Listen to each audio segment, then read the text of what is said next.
Hello. अस्सलाम वालेकुम बाबा, कैसे हैं आप? हाँ मैं ठीक हूँ।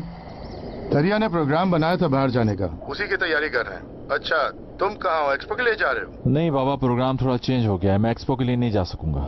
क्यों, सब खैरियत तो है? बाद में बताऊंगा, फिलहाल आप मुझे सोना के बाबा का नंबर सेंड कर दें। मुराद हुआ क्या है, कोई परेशानी की बात है क्या? नहीं बाबा, परेशानी की बात नहीं है इतनी, फिलहाल आप मुझे नंबर तो सेंड करें। अच्छा ठीक है, मैं सेंड करता हूँ नंबर।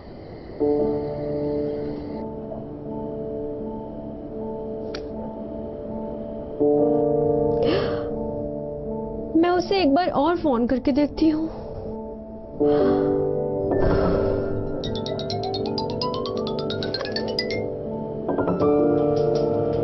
हेलो, मैं मुराद बात कर रहा हूँ, हयात का बॉस।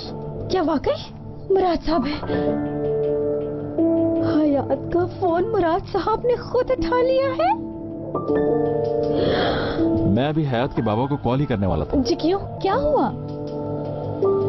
हयात, उसकी अम्मी के वो हस्बैंड जो कि असल में नहीं है, उसको फोन करने वाले थे। वो क्या, मुझे क्या पता।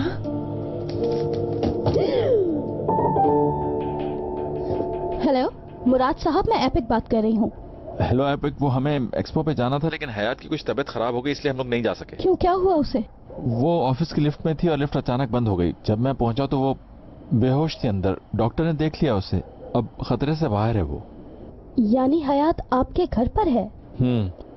सो रही है। मैं भी उसके बाबा को कॉल करने वाला था कि परेशान ना हो। उन्हें ना ही बताएं तो अच्छा है। क्यों? असल में हयात के बाबा की तबीयत ठीक नहीं रहती है ना, इसलिए कह रही हूँ। और उन्हें ब्लड प्रेशर भी है, वो इसकी फिक्र करेंगे और उनका ब्लड प्रेशर हाई हो जाएगा। अगर वो ठीक है और आपके घर में सो रही है तो उनको बताने की जरूरत नहीं है। Are you sure?